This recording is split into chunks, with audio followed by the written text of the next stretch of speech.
Bir ildən sonra Aynurəni gördüm. Həmən Aynurə idi ki, həmən Aynurə. Həyətsiz özdə elə bir mənim aşığıma günü-gündən gözəlləşib.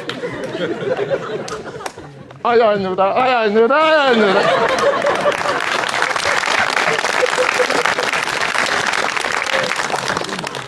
Məni ne qoydun bu könlünün uzbatına, ay Aynurə? Baxışdı, baxışlarda mənə dedi ki, itirdim mən. Heyf o Aynurədə, heyf o Aynurədə, həqqi. Heç də deyəmədi, belə baxdıq Ağşəhərdə bir-birimizə, belə baxdıq, sevgi dolu baxdıq bir-birimizə. Heç də deyəmədik. O deyirlər, ürəkdə bir dənə sevgi olar, boş söhbət. Ürək bir sevgi üçündür, qurban olduğum işarə verib də, ürəkdə 4 dənə klapan var.